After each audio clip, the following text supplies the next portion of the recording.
विधानसभा चुनाव को लेकर सियासी हलचल अब तेज हो गई है। इसी बीच एक ताजा सर्वे सामने आया है जिसने सभी राजनीतिक दलों की धड़कनें बढ़ा दी है। एसएन इंडिया ने बैटल ऑफ बिहार 2025 नाम से यह सर्वे किया है।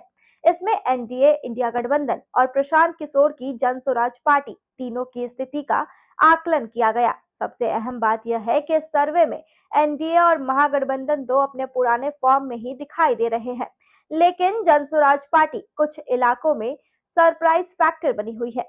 नमस्कार, आप देख रहे हैं बेजोर बिहार और आपके साथ मैं हूं ऋषिका। सबसे पहले बात पूर्णिया की करें तो यहाँ कुल 24 विधानसभा सीटें हैं। मुस्लिम आबादी करीब 46% और एससी की 14% हिस्सेदारी है। 2020 में यहाँ एनडीए और महागठबंधन लगभग बराबरी पर थे, लेकिन इस बार सर्वे बता रहा है कि महागठबंधन को फायदा हो सकता है। वहीं जन स्वराज का यहाँ असर बहुत कम दिख रहा है। अब रुख करते हैं मगध क्षेत्र की ओर। यहाँ 26 सीटें हैं। 2020 में महागठबंधन ने 20 सीटें जीतकर बाजी मारी थी, लेकिन सर्वे के मुताबिक 2025 में हालात बदल सकते हैं। इस बार एनडीए यहाँ मजबूत नजर आ रही है, जबकि महागठबंधन पिछड़ता दिख रहा है। हालांकि जनसुराज को यहाँ भी खास लाभ नहीं मिलता दिख रहा है।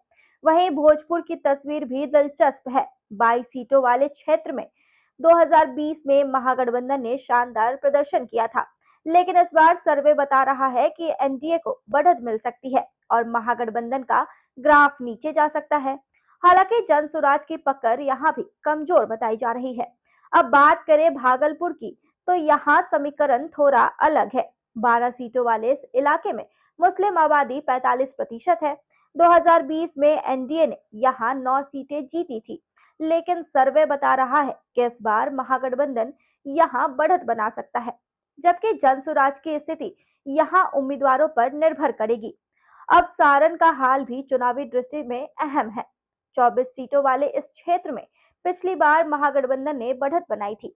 सर्वे बता रहा है कि इस बार भी स्थिति लगभग वैसी ही रह सकती है, लेकिन जन स्वराज यहाँ धीरे धीरे अपनी पकड़ मजबूत करता दिख रहा है।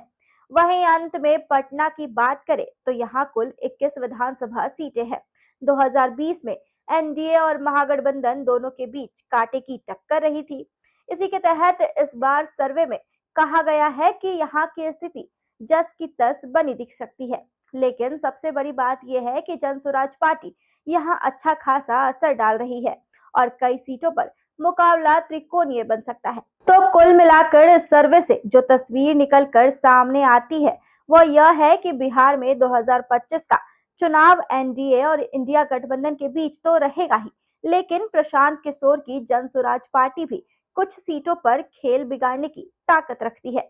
यानी बिहार का चुनाव इस बार और भी रोचक और कड़ा होने वाला है।